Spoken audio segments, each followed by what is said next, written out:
Aussi longtemps que l'héritier restera un enfant, il n'est pas différent d'un esclave. L'école de prière dans un grand séminaire d'enseignement sur le thème du bébé spirituel à un héros de la foi. Orateur, le révérend Bienvenu Guiambi. Bilou, Apollos a arrosé, Apollos a tout Kouda. Et c'est Dieu qui fait croître. C'est pour mes péchés, il est mort sur la croix. Il a quitté son trône, abandonné sa gloire. C'est pour mes péchés qu'il est mort sur la croix. Il a quitté son trône, abandonné sa gloire. C'est pour mes péchés. Amen. Ok, ce que je voudrais dire ce soir. Nous sommes à la 3e journée de notre enseignement. Du bébé spirituel à un héros de la foi. Nous avons dit que nous devons grandir. Nous avons dit que la vie chrétienne est faite de 3 compartiments, ça veut dire qu'il y a 3 parties. La première partie, c'est l'enfance de la foi. La seconde partie, c'est la jeunesse de la foi. La troisième partie, c'est quand on atteint le stade de la maturité, on devient père. 1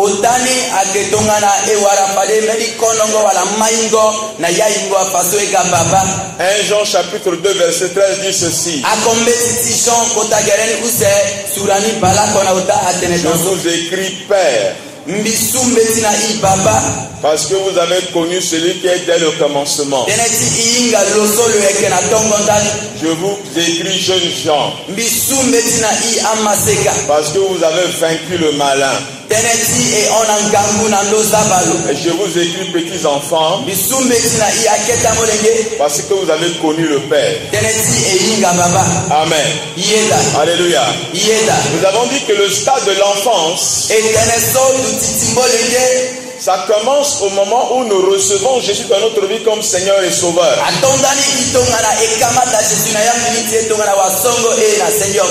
Amen. Pendant cette période, l'élément solide, l'élément dont on a besoin, c'est le lait. Amen. On prend du lait. Et au fur et à mesure qu'on grandit, la nourriture ne fait que changer, parce que cela doit s'adapter à notre corps. Nous avons dit que la seconde partie de la vie chrétienne, c'est la jeunesse de la foi. Et nous avons dit que cette période est caractérisée par le combat. Amen. L'apôtre Jean dit, je vous écris jeunes gens, parce que vous avez vaincu le malin. On ne peut pas avoir la victoire sans qu'il y ait une bataille. Amen. Dans un des textes que nous avons lus, dans 1 Corinthiens chapitre 3, quand l'apôtre Paul parle, quand il dit, je ne vous ai pas parlé comme à des personnes adultes, mais je vous ai parlé comme à des hommes charnels. Amen. Quand quelqu'un est un bébé spirituel, quand il vient dans le Seigneur, il y a la joie du salut. Amen. Mais voyez une caractéristique des bébés spirituels. L'apôtre Paul dit, puisqu'on rencontre parmi vous, on rencontre parmi vous des choses comme la jalousie, la haine, les disputes. N'êtes-vous pas charnel? Quand quelqu'un est bébé spirituel, il n'est pas mûr dans la foi. Il est charnel. Il est dominé par les passions. Amen. Et donc quand il est bébé, il faut le préparer. Parce qu'il y a une bataille qui l'attend au niveau de sa marche avec Dieu. Amen. Il doit commencer à se battre. C'est là où il exerce, il expérimente ce qu'on appelle le combat spirituel. Le combat spirituel, c'est une bataille à 3 niveaux. Une bataille à 3 dimensions. Il y a la bataille contre la chair. La chair n'est pas en dehors de toi. La chair n'est pas en dehors de toi. La chair est en toi. Amen. Alléluia. La chair n'est pas en dehors de toi, la chair est en toi. Et donc tu dois lutter contre la chair. Amen. Tu dois lutter contre le diable. Et quand on parle du diable, on parle de son royaume, dans lequel tu trouves les esprits méchants, tu trouves les démons, qui sont des esprits, mais tu trouves également ceux qui servent dans le monde diabolique, soit physiquement, soit spirituellement, soit ils le font de manière inconnue. Non, ça veut dire qu'eux ils ne savent pas qu'ils servent le diable. Mais il y en a qui ont choisi de servir le diable. Donc ils sont dans son royaume. Amen. Et donc le niveau 2 de la marche avec Dieu, c'est un temps de bataille. C'est un temps de guerre où on doit livrer la guerre contre le royaume de ténèbres. La troisième dimension de la bataille, c'est la guerre contre le monde. Le monde, c'est le système diabolique qui existe. Une mentalité diabolique. Une mentalité qui ne se soumet pas à la volonté de Dieu. Amen. Et donc quand quelqu'un commence à marcher avec Dieu, il y a un temps où il est bébé. Il prend les choses de lait. Amen. Mais il y a un temps où il doit rentrer dans une logique de guerre. Qu'il le veuille ou non, il va livrer bataille. Bataille contre lui-même. Amen. Et il faut qu'il arrive à faire la guerre avec lui-même. À faire la guerre à la chair. Où il y a l'orgueil. Il y a la méchanceté. Il y a la rancœur. Il y a la jalousie. La Bible parle de ce qu'on appelle les œuvres de la chair. Ces choses ne sont pas en dehors de toi. Ces choses sont en toi. Et tu dois faire la guerre pour remporter la victoire. Pourquoi? Quand tu auras remporté cette victoire, tu vas acquérir la maturité. Tu vas devenir un père. Tu deviens un modèle. Tu deviens un exemple. Tu deviens la lumière. Tu deviens quelqu'un qu'on peut suivre. Tu peux montrer le chemin parce que tu as acquis la maturité. Amen. Et nous avons dit, Matthieu chapitre 7 verset 7 nous montre ces 3 dimensions. Où la Bible dit, demandez, l'on vous donnera. Demandez, c'est le stade de l'enfance. Cherchez et vous trouverez. Cherchez, c'est le stade de la jeunesse. Et frappez, c'est le stade de la maturité. Nous avons également parlé de l'appel d'Abraham. Comme Dieu lui a dit, mon projet pour toi, c'est pour que tu deviennes puissant. C'est pour que tu deviennes une nation puissante. C'est pour que tu deviennes un héros. Un héros de la foi. Et pour devenir ce héros de la foi, il y a ces trois dimensions où la Bible dit, je te bénirai. Ça veut dire je pourvoirai tes besoins. Et nous avons dit, le stade numéro 1, le stade de l'enfance, quand nous prions, tous nos regards c'est sur nous. On ne cherche que nos intérêts. Ce n'est pas mauvais. Quand nous sommes encore au stade numéro 1, ce n'est pas un problème.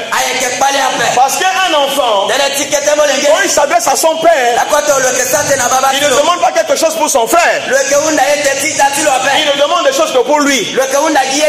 Ses regards sont sur lui. Et il demande à son père. Et nous avons dit, le stade numéro 1, c'est le stade de l'enfance. Nous devons expérimenter l'enfance. Nous devons demander. Nous devons chercher la bénédiction. Dieu est là pour nous bénir. Pour tous nos besoins. Dieu veut répondre à nos besoins. La Bible dit, c'est la bénédiction de l'Éternel qui enrichit. Quand tu as un besoin, c'est la réponse de Dieu qui te fait du bien.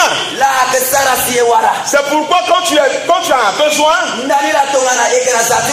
quand tu as besoin de quelque chose, tu dois apprendre à demander. Demande à ton père. Parce que Dieu est ton père. C'est le stade de la bénédiction. Tu dois chercher. Tu dois demander. Demander la bénédiction. Demander que Dieu pourvoie tes besoins. Ce n'est pas la volonté de Dieu que tu puisses moisir,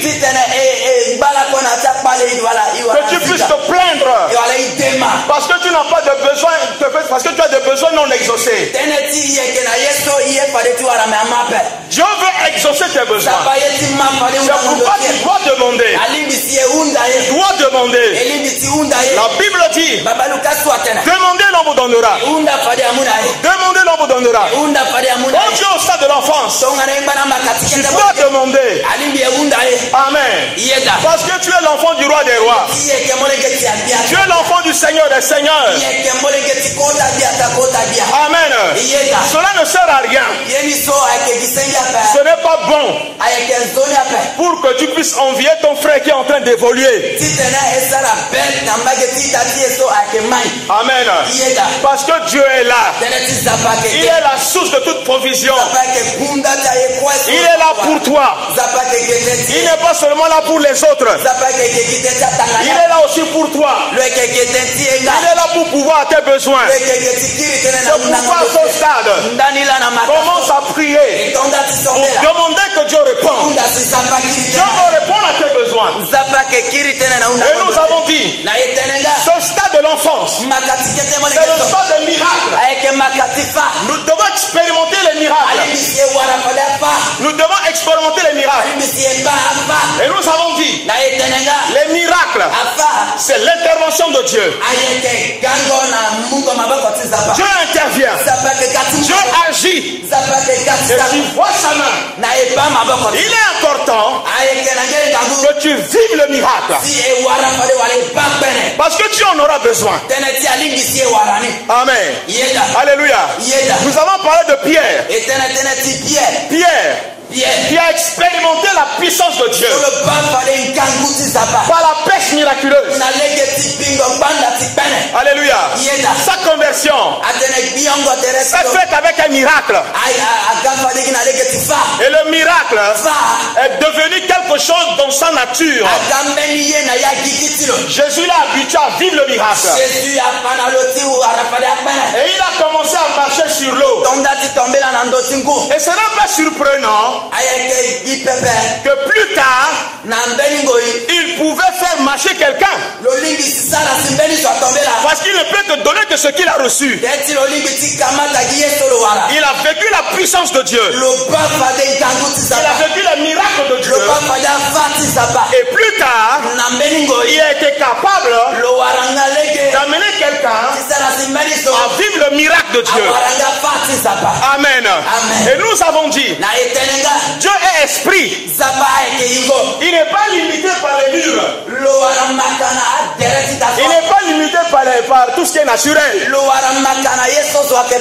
Il est esprit. Et quand nous devenons enfants de Dieu, la Bible dit, tel il est, tel nous sommes. Nous aussi, il veut nous amener à ne pas être limité par ce qui est naturel. Amen. Nous avons vu quand les enfants d'Israël sont sortis d'Égypte, il y avait une muraille devant eux. C'était la mer rouge. Et Dieu voulait qu'ils traversent la mer rouge. Pourquoi? Parce que Dieu voulait qu'ils vivent dans le miracle. Amen. Et nous avons dit, au stade de l'enfance, nous devons expérimenter les miracles de Dieu. Parce que plus tard, nous en aurons besoin. Nous avons parlé de Pierre. Quand il a marché avec Jésus, beaucoup de gens sont venus après Jésus à cause des miracles. Amen. Ils sont venus à cause des miracles. C'est pourquoi vous allez voir aujourd'hui, quand il y a un ministère où il y a beaucoup de miracles, les gens courent. Les gens courent. Amen. C'est ce qui est arrivé à Jésus. À un moment, Jésus a changé de langage. Et il a commencé à parler de manière un peu plus dure. Et ceux qui suivaient Jésus à cause des miracles, ils ont commencé à faire marche arrière. Mais Pierre a continué. Amen. Il a continué à marcher avec Jésus. Mais à un moment, de sa marche avec Jésus, on sent que dans la vie de Pierre, c'est comme si le doute a commencé à naître. Amen. Alléluia. Quand le doute est là, il y a beaucoup de questions que tu te poses. Et parfois ces questions-là, tu ne le dis pas haut. Amen. Mais ta tête est remplie de beaucoup de questions. Et c'est ce qui est arrivé à Pierre. À un moment, on sent comme Pierre commence à douter de Jésus. Alléluia. Et parce que Jésus vivait beaucoup de batailles contre les pharisiens, contre les docteurs de la loi, contre les autorités religieuses. Et ça commençait à jouer sur Pierre. Amen. Alléluia. Mais vous voyez, à un moment, Jésus a appelé Pierre. Il a dit, Satan vous a réclamé. Il y a une guerre interne qui se produit en toi. J'ai beaucoup prié pour toi. J'ai prié pour les autres. Pour ne pas que ta foi ne puisse pas défaillir. Il m'a de dire, pour ne pas que le doute s'impose, comment on appelle, que le doute s'impose en toi.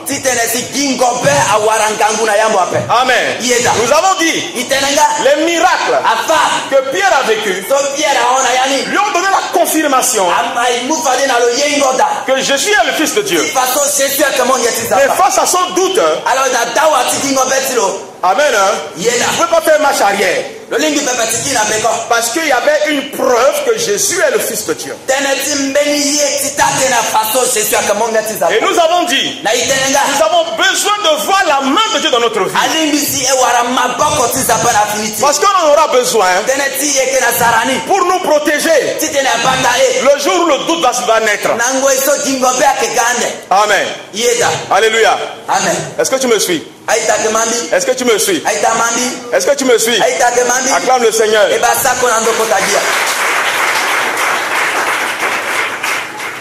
Amen.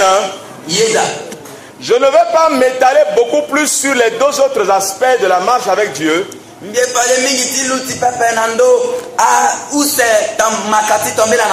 Je les survole. Mais je vais revenir beaucoup plus au niveau 1. Alléluia. Mais parlons quand même rapidement du niveau 2. J'ai parlé de ce qu'on appelle la chair. Amen. Vous savez, le plus grand combat de l'homme, c'est son cœur. Amen. La Bible dit que les mauvaises pensées sortent du cœur de l'homme. Quand on vient au Seigneur, il y a la joie du début. Amen. Mais il y a un moment, en tout cas, les choses deviennent difficiles. C'est un temps de guerre. Et il faut que tu comprennes les règles pour te permettre de mieux remporter cette bataille. Amen. Parce que quand tu arrives à remporter cette bataille, tu vas devenir père. Tu deviens mûr. Et tu pourras montrer le chemin. Amen. Parce que Dieu va te révéler comme étant une lampe. Dieu va te révéler comme étant un modèle. Alléluia. Alléluia. Voilà pourquoi, les amis, il est important pour nous de pouvoir respecter ces trois démarches. Et quand je reviens à l'étape numéro 1, j'ai dit, nous avons besoin de vivre la puissance de Dieu. Mais vivre la puissance de Dieu n'est pas seulement ce que Dieu attend de nous. Il y a des gens qui ont eu un besoin. Ils ont prié et Dieu leur a répondu. Et quand Dieu leur a répondu, tu sens comme si après c'est comme si ils perdent la foi. Amen. Il était dans le besoin d'avoir un enfant. Il a cherché Dieu. Il a cherché Dieu. Et il a eu l'enfant. Dès qu'il a eu l'enfant, il y a eu une joie après. Et puis quelques temps après, tu vois, puisqu'il n'y a pas un support, on a comme l'impression que l'abondance amène les gens à s'égarer de Dieu.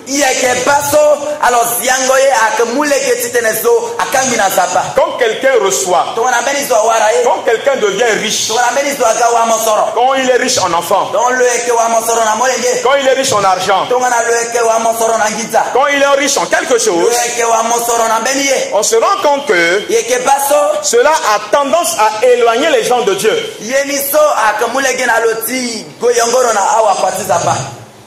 De Dieu, pas des hommes. Amen. Alléluia. Amen. Alors, pour ne pas que l'abondance, que quand Dieu répond à tes besoins, que cela s'éloigne de toi, que tu t'éloignes de Dieu, il y a un élément important que nous devons avoir pour notre croissance. Amen. Amis, c'est comme ça que nous sommes venus à Christ. Mais même si aujourd'hui tu ne changes pas, laisse la parole de Dieu s'enraciner dans ton cœur. Parce qu'il va arriver un jour, quand cette parole sera suffisamment enracinée, cet orgueil qui est devenu résistant ne va plus tenir. Amen. Alléluia. C'est pourquoi aujourd'hui, tu veux faire le bien, mais tu n'arrives pas. Quelqu'un avec une expérience. L'apôtre Paul a fait la même chose. Il veut faire le bien, mais il fait le mal. Il veut faire le bien, mais il fait le mal. Amen. C'est un combat. Mais il a laissé la parole de s'enraciner. Et lui qui était un homme violent, la parole de Dieu, qui s'est suffisamment enraciné dans son cœur, a fait de lui un homme humble. Amen. Amen. Alléluia. Voilà pourquoi les amis, nous avons besoin de la parole. Amen. Amen. Pourquoi la parole? Parce qu'elle nous permet de mieux connaître Dieu et de mieux connaître sa volonté pour nous. Amen. Amen. Nous n'avons pas imaginé notre volonté comme celle de Dieu. Amen. Amen. Alléluia. Amen. Est-ce que tu me suis? Tu me suis? Tu n'es pas fatigué? Allez, bouge ta main. Montre-moi que tu es là. Acclame le Seigneur. Amen. Alors, j'aborde une dernière partie. Alléluia. Amen. Vous savez, cet enseignement est très dense.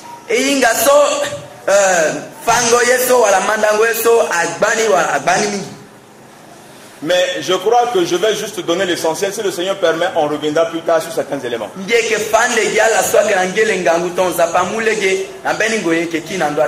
L'apôtre Paul dit: j'ai semé. Amen. Apollos a arrosé. Amen. Hein? Amen. Regardez un peu de manière naturelle. Quelle que soit la qualité d'une semence, elle a besoin de l'eau. Amen. Amen. Quand tu sèmes, il faut arroser. Il faut que la pluie vienne. Amen. Quand on est en saison sèche, et quand on fait ce qu'on appelle les cultures du jardin, mais les cultures maraîchères, on a besoin d'arroser. Sinon pas, la semence va mourir. Amen. Amen. Qu'est-ce que cela veut dire? Il a dit: j'ai semé, Apollos a arrosé. Quand on parle de l'eau, cela dit beaucoup de choses. Amen. Amen. L'eau ici est l'image du Saint-Esprit. Vous avez vu Jésus? Il a semé dans le cœur des disciples. Amen. Hein? Il est Dieu. Amen. Amen. Il est tout suffisant. Mais quand il a fait le travail, il a dit aux disciples: je crois que j'ai fini ma part. Mais il est avantageux pour vous que je m'en aille. Amen. Amen. Pour que le Saint-Esprit vienne. Amen. Hein? Amen. Pour vienne arroser le travail qu'il a fait. Mes amis, Jésus dit: celui qui croit en moi, les fleuves d'eau vive couleront de son sein.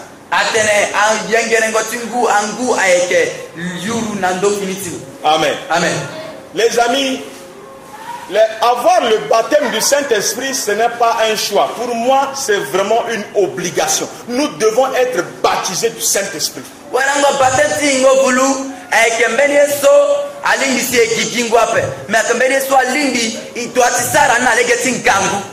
Parce que la Bible dit que c'est lui qui fait croître, c'est Dieu qui fait croître. Amen. Amen. Nous avons vu du temps du ministère de Jésus, il a pris le temps d'enseigner. Comme ce que je suis en train de faire. Et puis à un moment, les disciples ont voulu en savoir davantage. Il leur a dit: vous ne pouvez pas comprendre ça maintenant. Mais quand le Saint-Esprit viendra, c'est lui qui va vous amener dans la compréhension un peu plus grande de ce que je vous enseigne. Amen. Amen. Alléluia. Amen. Les amis, il y a ce qu'on appelle la parole de Dieu est exprimée sous deux paroles. Quand on parle de la parole de Dieu, il y a ce qu'on appelle le logos. Logos ou la potani. Il y a le logos, Dieu logos. Logos. Voilà. Il y a le logos. Logos et il y a le réma. Remanga. Amen. Amen. Le logos c'est quoi? Logos c'est la parole que tu écoutes. Amen. Hein? Amen. C'est la méditation que tu fais. C'est l'étude biblique que tu fais. Amen. Hein? Amen. C'est ça le logos. Logos ni là. La parole écoutée. La parole prêchée. La parole étudiée. Amen. Amen. Mais il y a ce qu'on appelle le réma. Le réma, c'est la révélation de la parole de Dieu. Ça veut dire que le Saint-Esprit va prendre une parole que tu as écoutée par le logos. Et il va te donner ce qu'on appelle le réma, c'est-à-dire que la révélation qui va te donner une orientation. Amen. Amen. Alléluia. Amen. Mais comment l'Esprit de Dieu pourra-t-il révéler sa parole si tu n'es pas baptisé par l'Esprit de Dieu?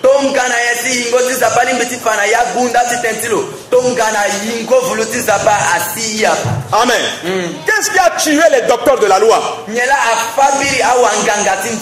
étaient au niveau de la lettre. Ils n'ont pas une compréhension de l'esprit de cette lettre. Amen.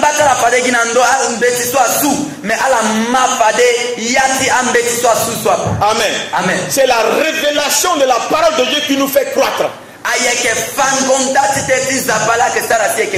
C'est pourquoi nous avons besoin du baptême du Saint-Esprit.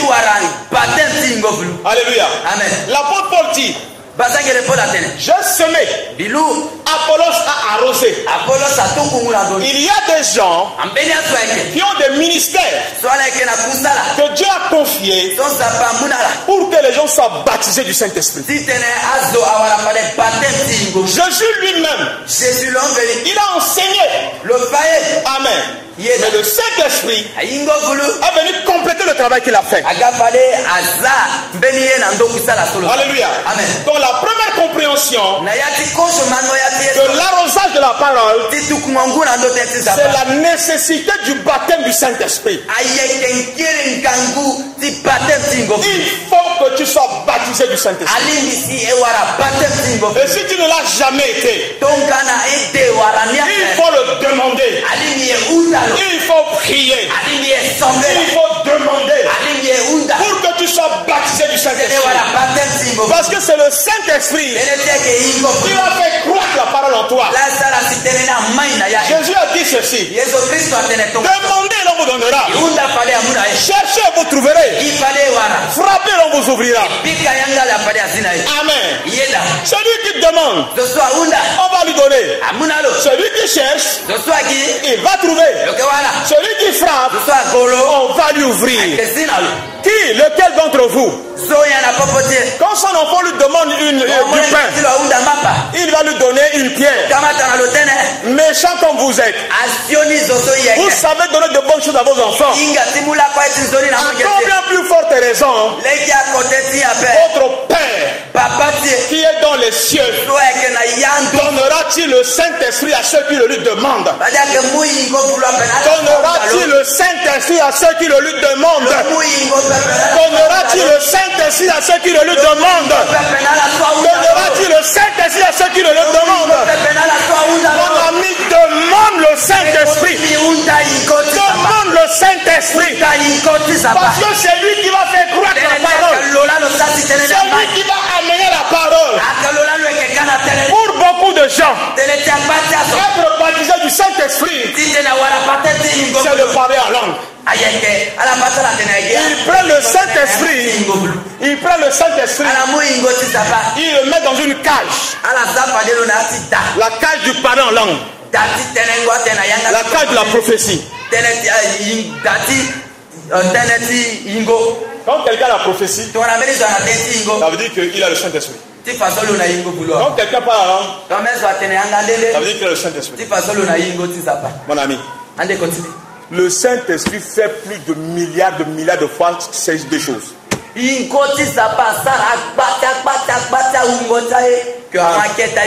Amen. L'une des premières choses qu'il fait, c'est quoi? Il vient t'expliquer la parole de Dieu. Il veut t'expliquer la parole de Dieu. Il vient t'expliquer la parole de Dieu. Amen. Amen. Alléluia. Mon frère, ma soeur, si tu n'as jamais reçu le baptême du Saint-Esprit, demande cela. Prie pour demander cela. Prie pour demander cela. Les amis, le jour où j'ai compris la nécessité du baptême du Saint-Esprit, j'ai commencé à prier. J'ai commencé à jeûner. J'ai commencé à dire, Seigneur, baptise-moi de ton esprit. Baptise-moi de ton esprit. Baptise-moi de ton esprit. Et un jour, on était dans un moment de jeûne. Et un homme de Dieu, parce que j'avais cette soif, il a juste mis la main sur ma tête. Et j'ai senti dans ma bouche des paroles qui ont commencé à sortir et j'ai commencé à parler en langue.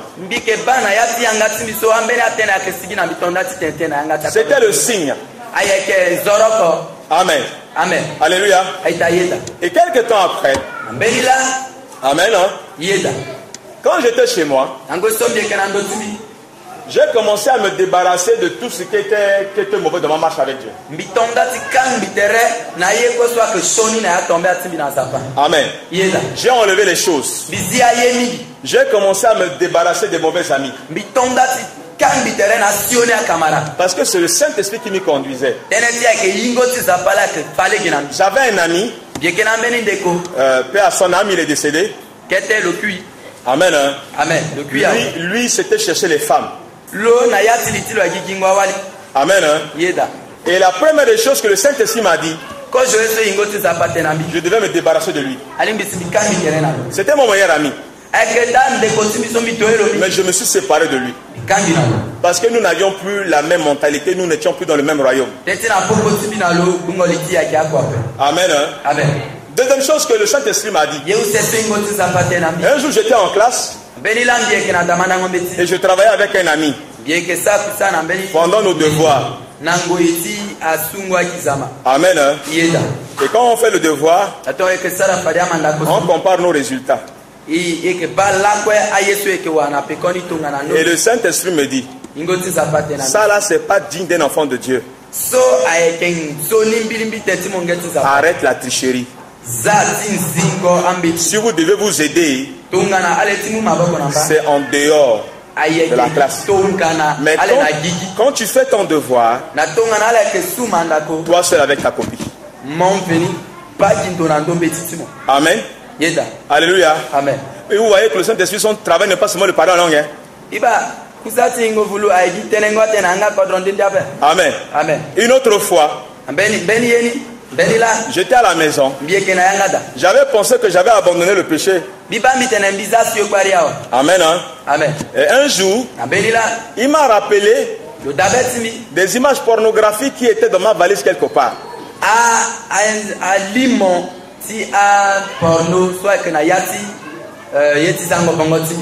J'avais oublié ça. Amen. Hein? Amen. Le Saint-Esprit m'a dit, ça là, ça ne me glorifie pas. C'est même pas lors d'une prédication. Amen. Amen. Je suis parti, j'ai cherché ça. J'ai détruit ça. Amen. Hein? Ouais, j'ai compris que le Saint-Esprit c'est un très bon ami. Alléluia. Amen. Une autre fois. Amen. Amen. J'étais en train de faire ma méditation. Et je tombe sur ce verset qui dit, ils te feront la guerre, mais ils ne vont pas l'emporter sur toi. Amen. Hein? Je lis le verset. Le texte me parle. Et j'arrive au bureau. J'ai compris que le Saint-Esprit m'avertissait qu'il y avait un problème qui m'attendait au bureau. Amen. Les amis, j'ai commencé à apprendre à marcher avec le Saint-Esprit. Et vous voyez, je me suis rendu compte qu'un pas que je pouvais faire, le Saint-Esprit m'amène à faire 2, 3, 4, 5 pas. Amen. Amen. Alléluia. J'ai semé. Apollos a arrosé. On a besoin de ce baptême. Moi je dis, j'ai vraiment le ministère d'enseignant. Amen. Mais depuis je continue à prier. J'ai dit Seigneur, accorde-moi également cette grâce de prier pour que les gens soient baptisés du Saint-Esprit. Amen. Mais en attendant, je sais, quand je vois la grâce de Dieu sur un frère, quand je vois la grâce de Dieu sur un homme de Dieu, je me rends compte que ce qui me manque, il a. Je vais le chercher pour le bien du peuple de Dieu. Parce qu'à seul, on ne peut pas travailler dans le champ de Dieu. Amen. Alléluia. Et je me rends compte que dans certaines assemblées, quand j'y vais, amen, ce ministère-là se manifeste. Mais vous savez que Dieu est souverain. Amen. On a besoin de ce baptême. Dis à ton frère, à ta soeur, tu as besoin de ce baptême. Pourquoi? Parle-lui. Dis à Christian. Dis à Christian. Il a besoin de ce baptême. Amen. Alléluia. Alléluia. Alléluia. Tu as besoin de ce baptême. Tu as besoin de ce baptême. Est-ce que quelqu'un désire avoir ce baptême? Est-ce que quelqu'un désire avoir ce baptême? Jésus a promis que si tu demandes du pain, il ne va pas te donner une pierre. Il ne va pas te donner de la contrefaçon. Amen. Amen. Il ne veut pas te donner quelque chose de mal fabriqué.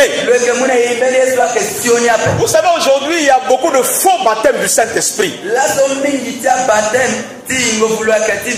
Il y a des gens qui sont partis toucher des choses.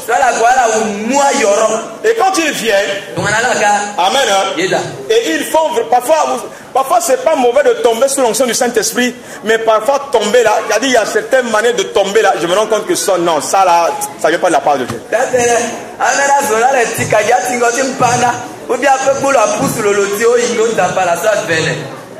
Amen. Mais parfois, c'est le Saint-Esprit qui te fait tomber. Moi, j'ai vécu ça une fois. Il y a des hommes de Dieu, souvent quand tu pries, les gens tombent. Alors je me souviens une fois, il y a un qui est venu mettre sa main sur ma tête et il a essayé de me pousser pour que je tombe. Et quand je faisais du sport, amen. Comme je faisais du sport, je me suis bien arrangé. J'étais élastique. Amen. Il m'a poussé la tête, je reviens. Amen. Amen. Une autre fois, j'ai tenu la main d'un autre. Et quand je sens que la personne veut tomber, parce qu'il y a des fois où les gens tombent en groupe comme ça. Amen. Et quand les gens veulent tomber là, quand tu veux tomber là, lâche ta main. Amen. Amen. Alléluia. Amen. Mais une fois, les amis, Quand le Saint-Esprit dit les leurs, aujourd'hui c'est aujourd'hui, là c'est qu'aujourd'hui c'est aujourd'hui. Amen. Un homme de Dieu est venu. Avant de prêcher, il a seulement commencé à chanter. Il a promis d'être avec. Quand il a commencé, j'ai senti que mes deux pieds ne me supportaient pas. Je suis tombé. Et j'étais le seul à tomber. J'ai eu honte. Qu'est-ce qui m'est arrivé? Je me soulève rapidement et je me mets sur mes deux pieds et j'arrange. Et il a continué. Il a pendant qu'il je suis là tombé. Amen. Alléluia. Ce jour-là, j'ai dit oui, Seigneur, je l'ai vécu. Ça veut dire que quand le Saint-Esprit est là, les gens peuvent tomber. Ça, je l'ai vécu.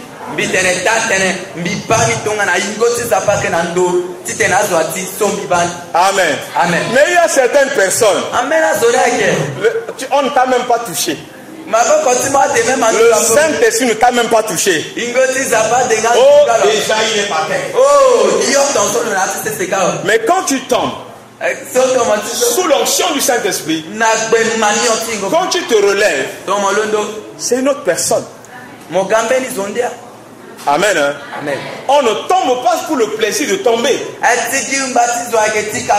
Amen. Hein? C'est vrai qu'il y a certaines personnes, quand l'onction du Saint-Esprit est là, ça peut provoquer la manifestation des démons qui ne supportent pas la présence de Dieu. Et on ne peut chasser les démons que par la puissance du Saint-Esprit. Amen. C'est pourquoi on a besoin du Saint-Esprit. On a besoin du Saint-Esprit. Amen. Ma prière est que tu désires cette pluie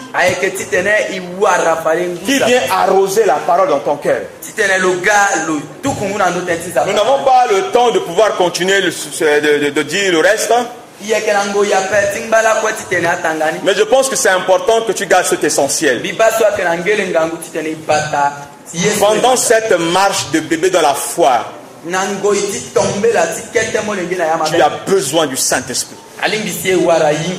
Parce que c'est lui qui va te faire croître rapidement. Amen. Amen. C'est pourquoi ce soir, tu vas prier pour demander que le Saint-Esprit descende dans ton cœur. Amen. Amen. Alléluia. Amen. Alléluia. Amen. Alléluia. Est-ce que tu es d'accord? Est-ce que tu es d'accord? Nous allons prier ce soir. Nous allons prier ce soir. Comme les disciples qui ont demandé le Saint-Esprit. Ils ont prié pendant 40 jours. Et le Saint-Esprit est descendu. Amen. Amen. Alléluia. Amen. Alléluia. Amen. Alléluia. On acclame le Seigneur. On acclame le Seigneur.